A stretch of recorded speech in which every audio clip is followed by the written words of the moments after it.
I'm so excited today to have the millennials here joining us, giving us their perspective on what society is expecting of them, what they expect of society, what they expect of the world, what they expect of themselves, how are they growing, how are they adapting. And I think a key point to bring out today is how they see our generation, how we see them, what are the differences, what are the similarities, and how we can support each other and how we can grow together. When the song, when that was just thrown together at the last minute, and I just thought it was just what this generation is about. They're up for anything, they were there supporting the singer, and it was just a delight to see. So thank you, Dylan. So I'm really looking forward to hearing what these young folk have to share with us today. Okay, so I'm going to let Sergio go ahead because, he knows his people a little better than me. So we were going to start. Who should we start with today? Yeah, let's start with Alex. You got him Let's here. start right? with Alex. Hi guys, my name is Alex. So tell us what you do, Alex. So Zoom in. I went to the University of Florida and I graduated with my business degree a few years ago. And since then, when I finished school, I didn't really know what I wanted to do. I think people think, oh, business degree, and then it's like, oh, okay, so you're gonna go work for a company. But business is very general. There's different things to do, and I didn't have like a specific thing that I liked. So I just kind of floated around for a little bit. My dad opened up a restaurant right when I got out of school, so I started doing that, and I helped him grow that. And then once that kind of, blossomed into what it is now, and it's going, I moved on, and I started a tutoring company with my brother. So we have a brand. It's called I Fix Grades. And the idea was his. It just came because essentially that's kind of what we do. Whether it's, if your child is struggling in a specific subject, we get a lot of it, not because the kid isn't smart or anything like that, but during COVID, it was 2 years where kids were all online. Mm-hmm.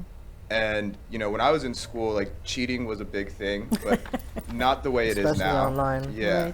Right. So, sometimes, the class is too hard, the teacher isn't great, we got too much stuff going on, right? But now kids have so many websites and so many different things on the internet. And during COVID, a lot of these kids just kind of went through the motions, found answers online.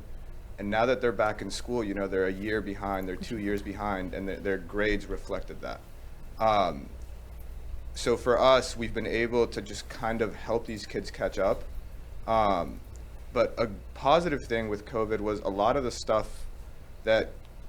programs and stuff that came out during that time were virtual friendly. So we've been able to adapt, and we have clients all over the world. We have clients in South Africa, we have clients in Slovenia, California, New York, Tennessee, clients here, local, Palm Beach County and stuff like that.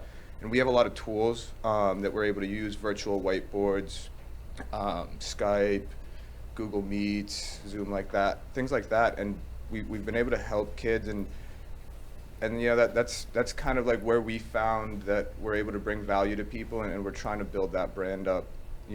A big thing that kind of has worked for us is because we're younger, we're a little bit closer to the generation of the kids that we work with. Right. So it's not like they're working with a teacher and they have to do this, right? It's more like they're working with someone that they get along with, and they're helping them learn and figure stuff out, and just let them get caught back up. Those 2 years, they definitely hurt kids a lot. So Yeah. that's just kind of where we're working at and where we're trying to grow.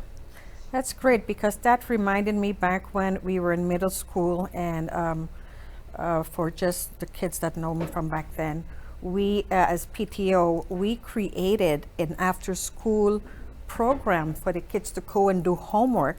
But what we did is we brought in the high school kids to come and work with the middle school kids, because like you said, there's that stigma of they're an adult and they don't get it. It's very different because maybe because you're more patient, maybe because you're younger, whatever that is. Can relate So more. The what? You can relate more. You can know? relate more, and you're not as strict, and you probably have more patience too, right? Yeah, it's a combination of things in reality, because I think so, like, for a kid to be able to come and like tell me, hey, I watched this video on TikTok or Instagram, and they're like, oh, I watched the same video. Then it's like, okay, we're hanging out. But then it's like, hey, man, we got some homework to do. Let's, and then you're having a conversation, and it's more enjoyable for the kid to be able to work in that way. And that's kind of where we're focusing now, where we hire tutors. A lot of our tutors are master's graduates. They're going to dental school. They're going to med school, law school, things like that. So they're really smart tutors, but they're also personable. So we're focusing on that, because if the kid enjoys working with you, then it's not that difficult to get him to work and learn, and that's the goal, is to get him to learn at some point.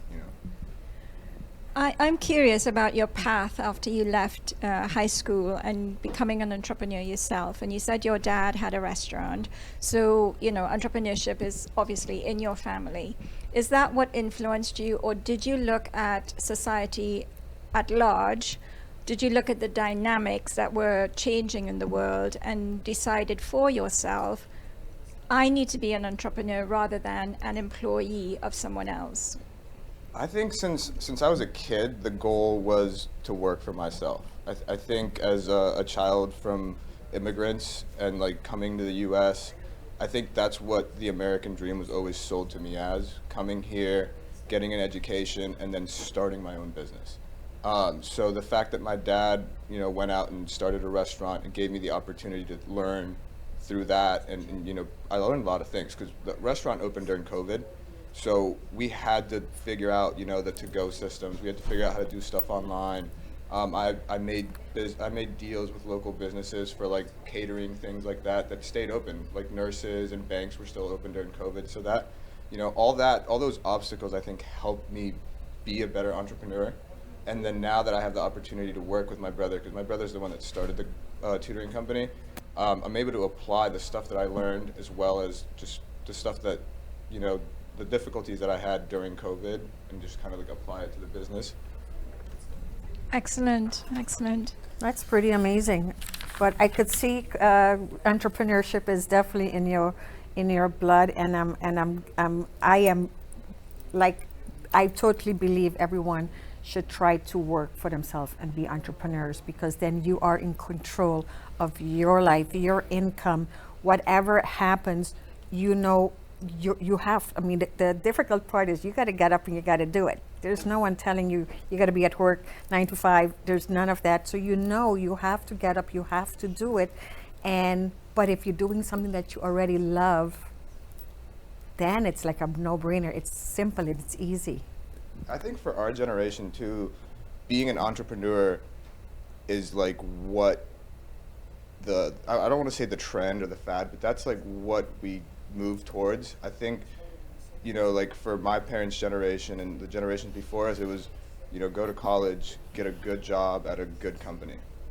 And that, I don't know, to me, that was never like something that clicked. It was never like, okay, that's what I want to do, and I think part of it too is because we have so much access to like social media and stuff, we actually know everything that's out there. It's not like we can be happy with just a job. It becomes too monotonous. So as an entrepreneur, you have different problems every single day. You deal with different kinds of stuff every single day. So it's just constant change. And I think that's like a big thing that draws us in. That is so true. That is so true. So. Well, you did go to UF. And Suncoast. And so I have to say, what do you think that you missed in education that could help you in the real world? What do I think? What? Sorry. That our education misses that could like help you in the real world. Especially now that you're doing what you're doing. What do you think that you would have learned if they Or had taught liked to you, learn. or what they should have taught you in school? So I think school, there's a disconnect between what kids need to learn nowadays and what school teaches you. I have a lot of students that are like, well, why am I learning how to find the area of a square. The quadratic And then it's like, well, I try to like be positive about it. I'd be like, well, you might, want to become an architect someday, and that kind of goes to it. But that's the thing is, I think school is meant to just give you options, just to teach you a Overall. bunch of stuff that maybe you like it, maybe you don't. It's the only way to know is to learn it. Correct. But for me, I wish school would have taught me, because from the beginning, I knew that I wanted to run a business. I knew that I wanted to be an entrepreneur. So I wish school would have offered me more classes where I could have learned that kind of stuff. I do a lot of tutoring and accounting and finance stuff, Right. and it's all stuff that I applied to my company. And that's the main way that I'm able to relate it and connect it to the kids, is I give them those examples. Like, hey, if you had your own company, right? Like, you don't have to be the perfect accountant. But if you go out and hire somebody, you want to make sure that their work is right. So you need to know a little bit of accounting. Right. And then, just real world examples. And you're able to learn more if you're able to relate it to something Correct. that's tangible, That is so true. Definitely. That is so, so true. I'm so glad you said that. Yeah. Don't forget to follow, like, and subscribe to my channel Dr. Karina Felix for more videos.